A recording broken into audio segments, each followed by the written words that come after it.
maging familiar tayo ano ba yung pinag-uusapan natin no, pagdating sa differential calculus. Okay? So, to start with, dun sa ating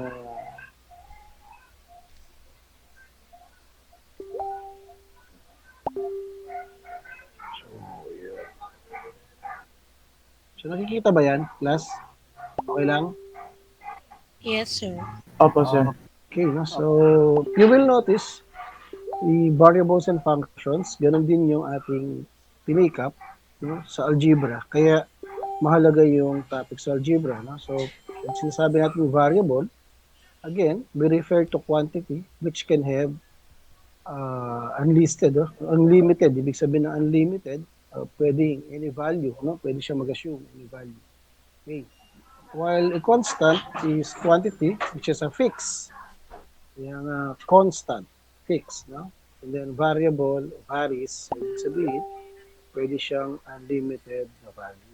And if you will notice, may tayo tinatawag na numerical or absolute constant. Pag sinabi natin numerical, let's say 3, and 5, negative radical number. So, ito yung mga may value na sila. No?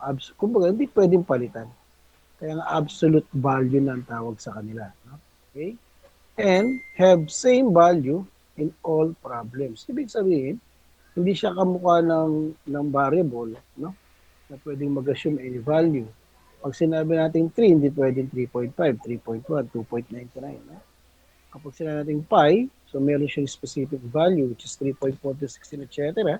So yun, no? Kaya nga sinasabi natin na lahat ng problem na makikita mo yan, yun na yung ina-assume nating value niya, no? Okay? And we have also what we call arbitrary constants. So, mayroon tayong fixed, no, na constant or absolute constants. Meron din tayong tinatawag na arbitrary. Pag sinabi ng arbitrary are those no, constants to which numerical values are to be assigned. Are to be assigned. So, para siyang, tinatawag natin, parang variable din ang dating. No? Kaya lang, dito, meron yan, diniderive, no? Naka-derive yan, nakalagay yan, yung mga arbitrary constants na yan, sa mga equations. No? Pwede siyang numerical, no? Pwede siyang letter. No? For example, dun sa ating straight line, di ba? Ano yung straight line? General equation. AX plus BY plus C equal to 0. So, yung A, capital letter A, capital B, and capital letter C are used as arbitrary constants. Okay? At yung X and Y natin, yan ang tinatawag nating variable. Ayan ha. So, kailangan maintindihan natin yun. Kaya kasi, pag nakita natin yung general equation, so ma-identify ninyo, alin ba yung tinatawag na sir na variable? Ano ba yung tinatawag nating arbitrary constant? So, usually, yun yung ginagamit natin ng mga letter A, B, C. At para naman kumbaga, ma-identify mo sandali kung ano yung variable, usually we use X and Y. No? At kung minsan, mapapansin niyo no, sa mga equations, yung mga capital letters, no, yun yung ginagamit no, generally sa mga tinatawag nating arbitrary constants. Okay? Kaya nga, kapag nakita natin yung nagsama yung X, no? Nagsama si X, nagsama si A. So, alin sa dalawa ang variable? So, ang variable doon is X. No? So, kaya lang, yung A natin, yung arbitrary constants, can also, tanda natin ha, can also assume values or pwedeng mag-assign sa kanya. So, from the general equation, AX plus BY plus C equal to 0, anong meron dun siya? No? Magkaroon ngayon ng equation. Ano yung equation? 3x plus 2y minus 5 equal to 0. So if you will notice, same yung arrangement na sinabi natin kanina ng ax plus by plus c. But if you will notice again, no, hindi na siya a. Instead, 3 na siya. So yun ang na-assign na value para kay a at ang na-assign na value para kay b, capital letter B, ay yung 2y, no? Ay 2, okay? at yung isa, yung C natin is negative 5. So, yun yung dapat natin tandaan na hindi lang variables ang pwedeng mag-assume ng value ng n or unlimited values. No? Okay? Pwede rin mag-assign ng value sa mga arbitrary constants. Okay? So, meron tayo tinatawag na independent variable. No? Meron din tayo tinatawag na dependent variable. So, from the word itself, no, independent, usually sino siya? No? Independent.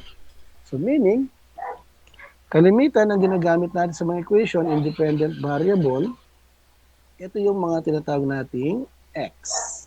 No? X. Okay? So, or kuminsan, depende sa arrangement ng equation. No? Kapag yung value na yun ay hindi na, kumbaga, pag nilagyan mo siya ng value at magbabago ng value yung kabilang variable, so pwedeng mangyari, yun yung independent. Kapag nagbabago kasi yung variable, depende sa ina-assume nating value sa isang variable pa, no? Let's say, may variable x ka, may variable y ka, no? Ngayon, meron kang equation, y is equal to 3x plus 5. So, ibig sabihin ngayon, no, yung y natin is called dependent. Tandaan natin na dependent variable kasi y is equal to 3x plus 5. So, anong ibig sabihin nun? Bakit siya naging dependent variable, sir, si y? Kasi, any value ngayon na ilalagay mo kay x, no, magbabago yung value ni y. Kaya nga, nagdidepende siya sa magiging output or pinaka magiging result doon sa value ilalagay natin kay x. For example, 3x plus 5. So, when x is equal to 1, anong value ni y? So, 3 plus 5 is 8. Kasi 3 times 1 is 3 plus 5 is 8. No? So, therefore, the value of y is 8 when x is equal to 1. So, what if I will change the value of x equal to 2? So, 3 times 2, 6 plus 5 is 11. Kaya nga, tawag kay y is dependent variable. At ang tawag natin ngayon kay x ay independent variable. Okay, click tayo doon, no? Ha? Okay, now, classifications of functions, no? Yung polynomial, no? Pamilyar tayo dun sa, di ba meron tayong x squared, meron tayong, kumbaga, papapansin nyo sa equation natin sa algebra, na meron tayong makikita na arrangement from highest power to the lowest power.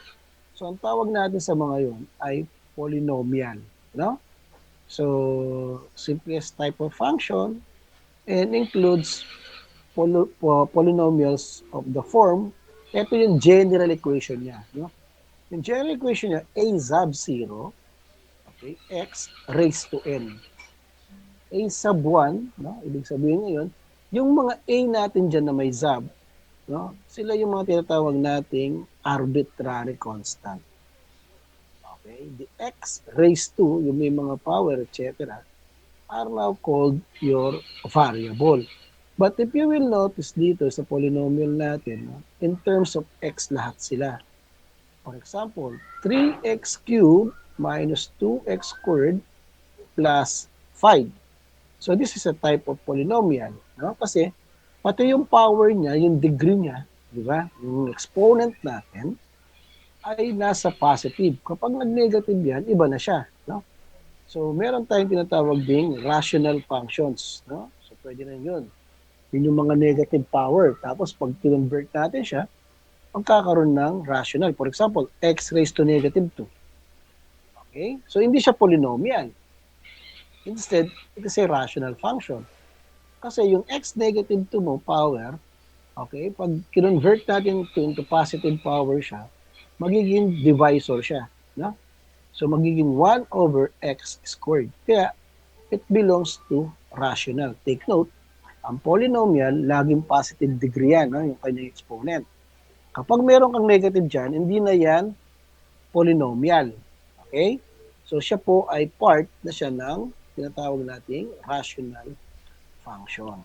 Okay, ha? So, any question bago tayo lumipat sa isang page?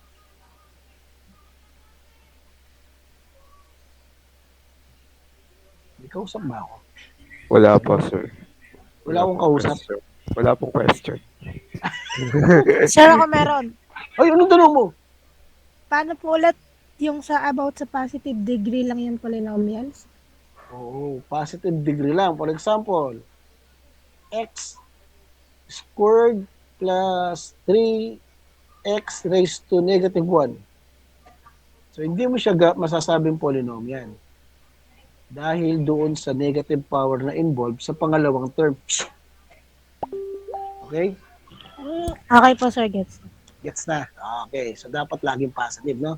Kaya nga, magiging rational na yun, di ba? Kasi, pag kinonvert mo na yung power nung x raised to negative 1 mo, so magkakaroon ka ngayon ng 2x squared plus 1 over x. Okay? Gets natin?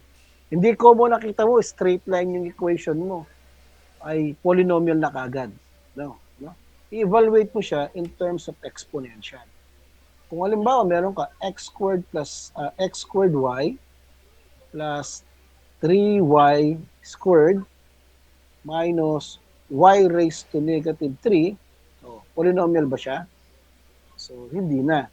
Kasi dahil doon sa presence ng merong negative na power. Kasi pag, di ba, sa lahat ng equation natin, tandaan natin, we are converting all exponential into positive power para ma-establish mo yung equation mo. Diba? Ngayon, pag nangyari, nakita mo negative, natural, i-convert mo siya sa positive. So, magkakaroon ka lang sa ibaba. No? Magkakaroon ka ng denominator. Okay? So, yun ang tatandaan natin na tricks niya. No? Okay? So, wala na. Aside dun sa tanong na yun, magandang tanong yun. No? Tama. Ano pa? Wala na? Okay. Next. Proceed to page 2. Yun. So, kanina, sabi natin, polynomial, no? Yung isa, rational. Next po is algebraic function.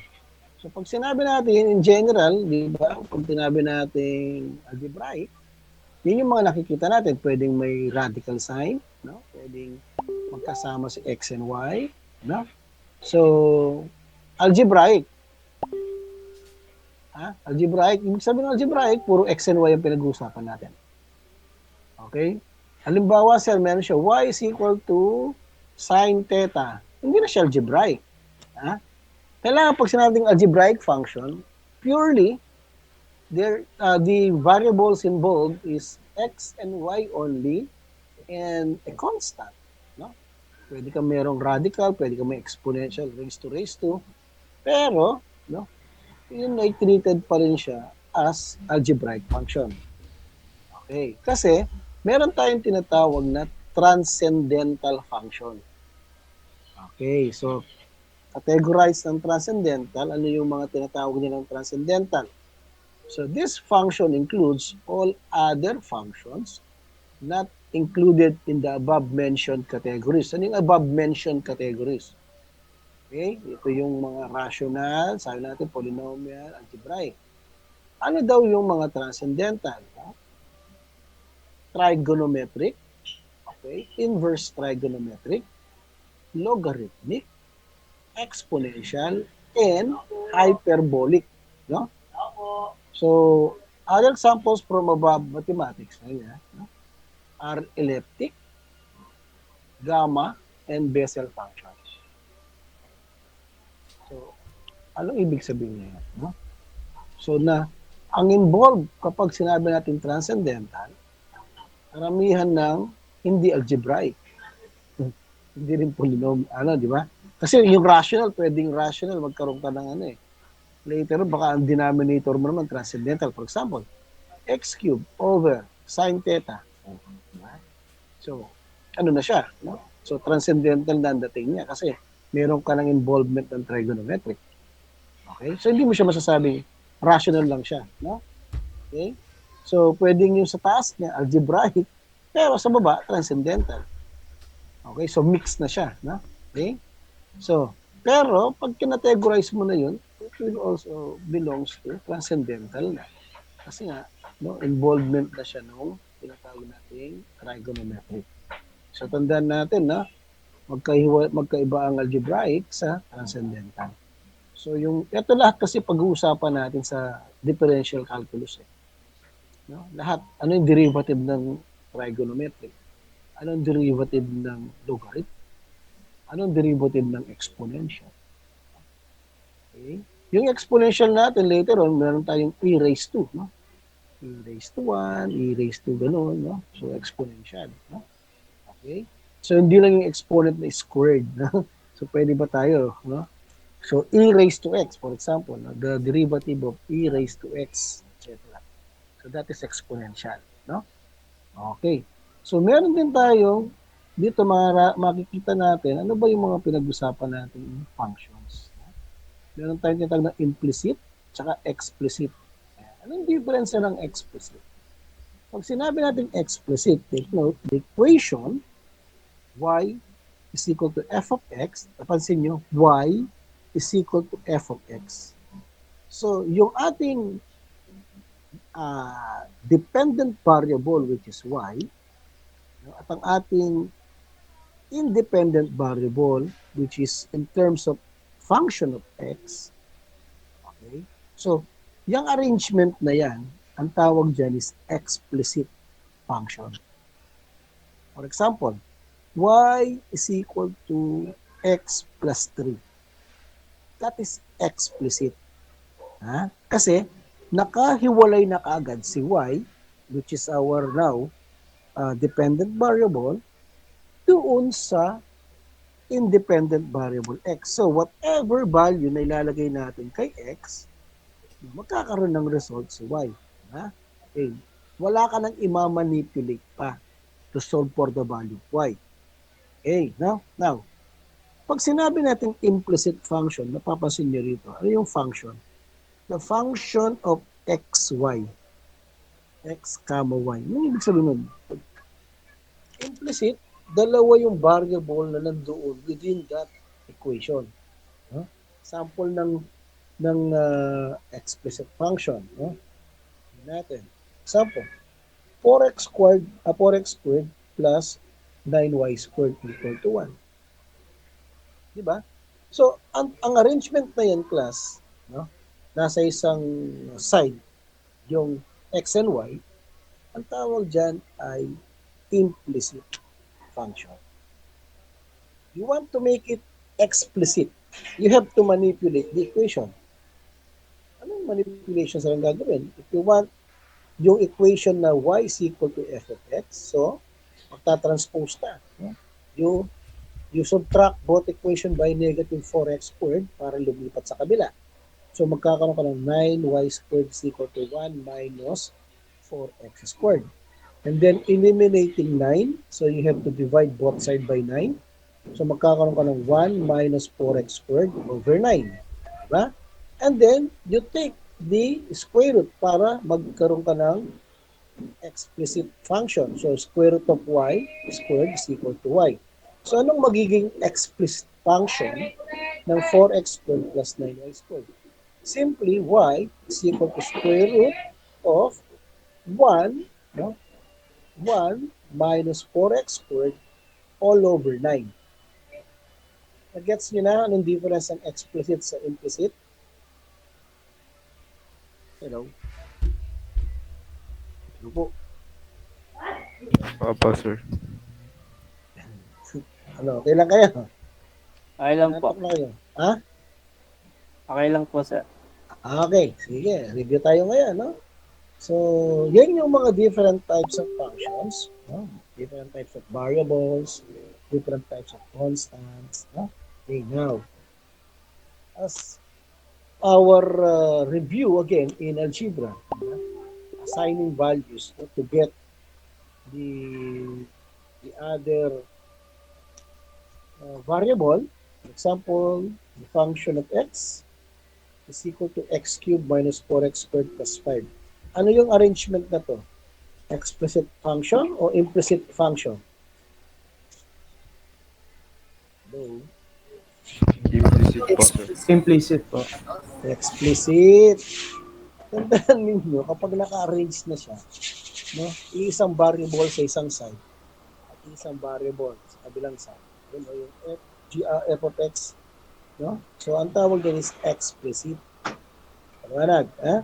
Kapag napagsama mo yung x and y sa isang side, or for example, magkasama sila mismo, kadikit, xy, the product of xy is equal to 3. So, yan ay implicit. Ha? Okay? So, pero kapag naka-define ng ganyan, kamukha nitong arrangement na solve problems 1-01, no? F of x is equal to x cubed minus 4x squared plus 5. So, this is called explicit form, no? Explicit function. Now, ang tanong ngayon is, find f of negative 2. F of negative 2. Anong ibig sabihin nun, no? Instead of x, the assumed value for x, the assigned value for x now, is negative 2. So, ano ngayon ang answer? So, ano yung way ng pagsosolve nito? No? So, just simply substitute whatever the value na i-assume ni x. So, all x now will be substituted, no, na negative 2. So, anong mangyayari ngayon? So, yung x cubed natin, so instead of f of x na lang yung original equation, so the function of negative 2. Okay? So, the function of negative 2 now is equal to, yung x cubed magiging negative 2, no, raised to 3, yung 4x squared, so yung may x squared natin will be substituted into negative 2 raised to 2 plus 5. So, lahat ng x will be substituted, no, equal to negative 2. And then, solve now the equation. So, negative 2 cubed is negative 8. Tama? And then, 4 times negative 2 squared. So, negative 2 squared is positive 4. Multiply natin sa 4. So, 16. So, meaning, meron kang negative 8 minus 16 and plus 5. So, the answer is negative 19. So, that is now the value for, no, f of negative 2. Okay, ha? So, substitution. Ha? Next, sabi niya, letter B. What will be the value if f, no, or the value of x is y minus 2? So, the same procedure. The same lang. No? Anong gagawin mo? The original equation is f of x is equal to x cubed minus 4x squared plus 5. But this time, the value of x is y minus 2. So, lahat na yun. No? So, the value for f of y minus 2 is equal to, so i-cube natin. No? So, anong gagawin mo doon sa y minus 2 cube? Expansion, algebra. Ha? So, 1, 3, 3, 1. Okay. Kung kabisado nyo pa rin yun, 1, 3, 3, 1. 1. Ibig sabihin, y cube. No? Next, 3. Ano yung 3? 3xy. No? Ibig sabihin ng 3, 3xy. 3 times y, no? X yun. Tapos, 3 times 2. So, magkakaroon ka ng negative 6y squared. Diba? Kasi, sabi natin kanina, 3xy. Diba? Okay. And then, y. No? Ibig sabihin, 3 to, ano yung ibig sabihin natin? 3. 3x y. Yung kanina, 3x squared y. Sorry, 3x squared y. Kaya nagkaroon ka ng 6y squared. Yung susunod niya, 3xy na lang talaga. No? 3xy. Kasi 3 to 1. 3x na lang pala. Sorry, 3x. So, ano mangyayari? Magkakaroon ka ng 12y. Okay? Next. 8. 2. 2 cube. Ano yung 2 cube natin? Okay? So, kaya nagkaroon ng 12y. Ito, tingnan natin ha. 3x y squared pala. So, 3x y squared. Ulitin ko lang ha. Yung ating expansion ng, kung natatandaan niyo yung x plus y, tapos parenthesis raised to 3. 1331. No? 1331 ang code nun eh. And then, yung 1, meron kang x cube So, ang x natin dito, iti-treat natin si y. Kaya nga, y cube. No? And then, 3x squared y. Sabihin, 3 times x squared. Ano yung x squared? Yung y. Magiging y squared. No? Tapos, 3x squared y. Anong y natin? 2. Kaya magkakaroon ka ng 3 times 2, 6. 6y squared. No? Yung susunod na term, 3x y squared naman. No? 3x y squared. So, kung ang x natin is y, tama? 3y, at ang y natin is 2, pag in-squared mo siya, magiging 4. Kaya nga 3 times 4, that is 12. Kaya 12y. At yung dulo, 1, 3, 3, 1, yun yung y cube. Anong y natin dito? Yun yung 2. So, 2 raised to 3, diba? So, yun yung 8. Okay? And then, sa susunod, yung 4 multiply y minus 2 squared, expand mo na naman yun, yung y minus 2. No? So, pag in-expand mo siya, ano naman yung, natin, x plus y squared. Ano yun? X plus 2xy, di ba? 1, 2, 1 naman yun, di ba? Oh. Kaya alam mo, 1 squared xy squared. Yun yun eh. No? So, kung ang x natin is y, so ano yung 1 squared? So, y squared. No? And then, plus, dapat, kaya lang negative yan, so 2xy.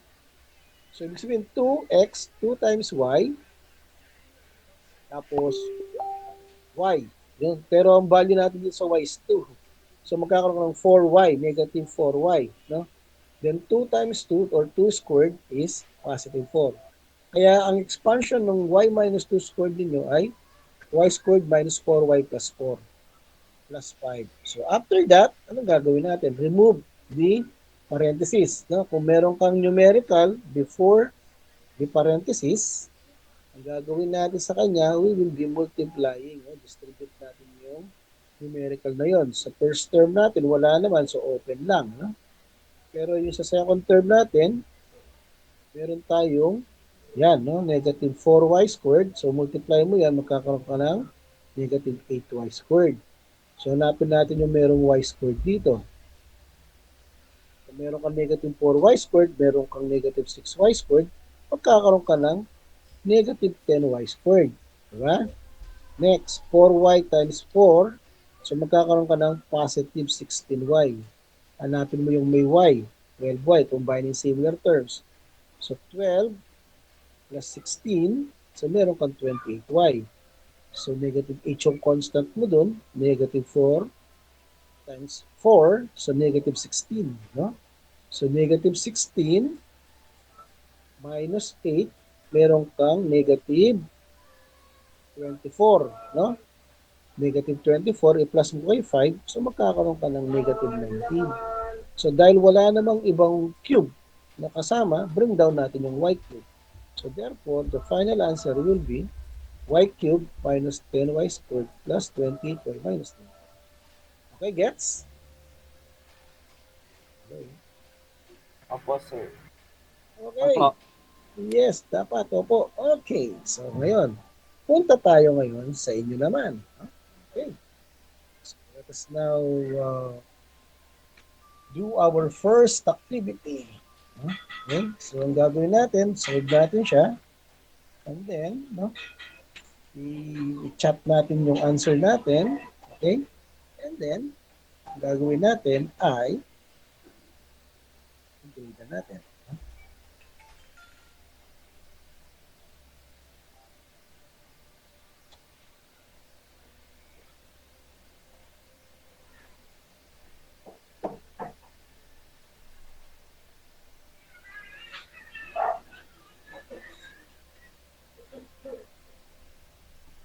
Okay. So, send ko. Ayan. Nakita nyo? Okay, sige. Check nyo muna Opo, yung sir. ating... Ha? Opo, nakita po. Yes na. Okay. Una muna natin gagawin, lahat tayo mag-concentrate muna sa problem, no, sa exercise 1-01. Okay. Ang gagawin natin muna. No? For our first, natin, meron tayong x cube plus 2x squared plus x minus 1. Yes? So, try muna natin, no? Find f of negative 2. O, sige, dun muna tayo. F of negative 2, I'll just give you 3 minutes for that, no? Actually, kahit 2 minutes lang, kaya nyo na yun. So, doon sa chat box natin, paki-send yung ating answer, no? So, the time start now. No? 9:49 plus 3 minutes. So, 9:52. So, close ko siya ng 9:52. Okay? Ito.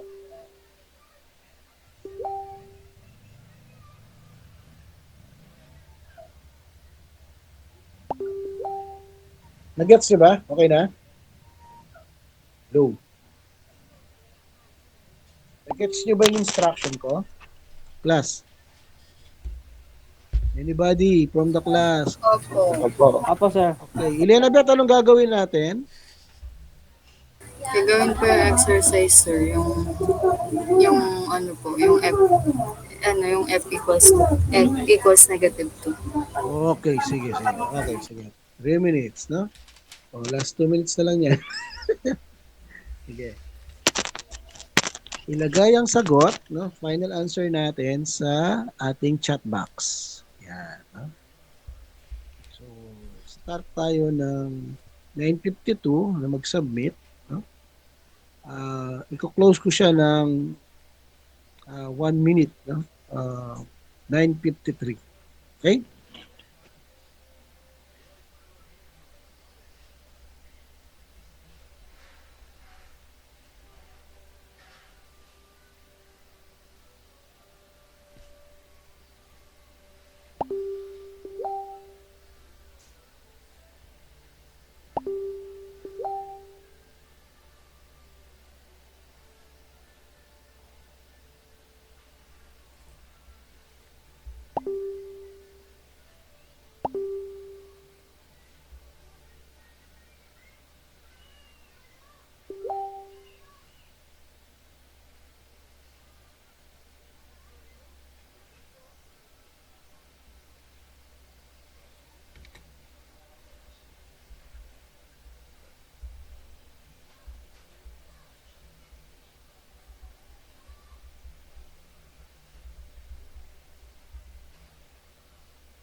Okay, you can now start sending your final answer.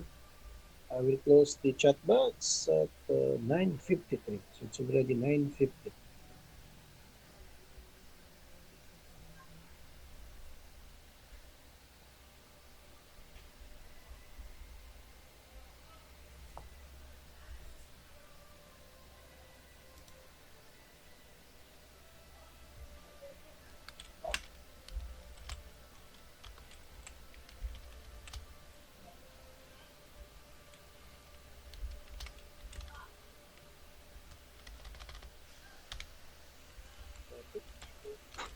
Time is up. Is up. Okay. Time is up na po. No? So,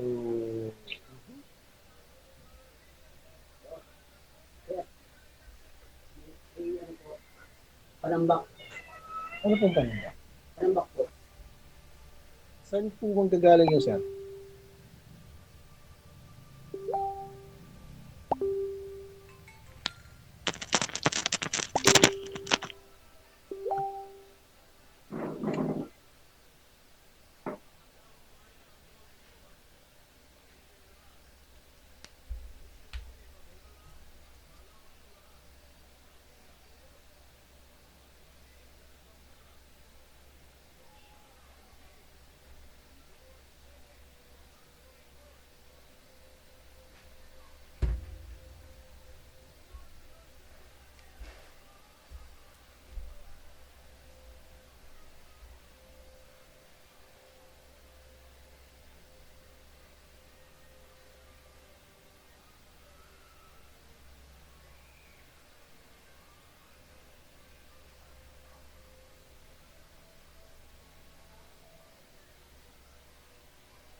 minus 6x over 5 plus 6x. Yun ang reciprocal niya, no? Okay? So meaning, kapag sa original na to, tinanggal natin yung x, no? For example, sa numerator, 5 plus 6x, so magiging 5 plus 6 multiply negative x. So negative x, so magkakaroon ka ngayon ng numerator na 5 minus 6x. Pag sinubstitute natin yung x sa baba, yung negative x, so negative magiging positive. So 5 plus 6x siya. So kaya nga, masasabi natin, na-prove natin na kapag nagkaroon ka ng f of negative x, ang sagot is the reciprocal, no?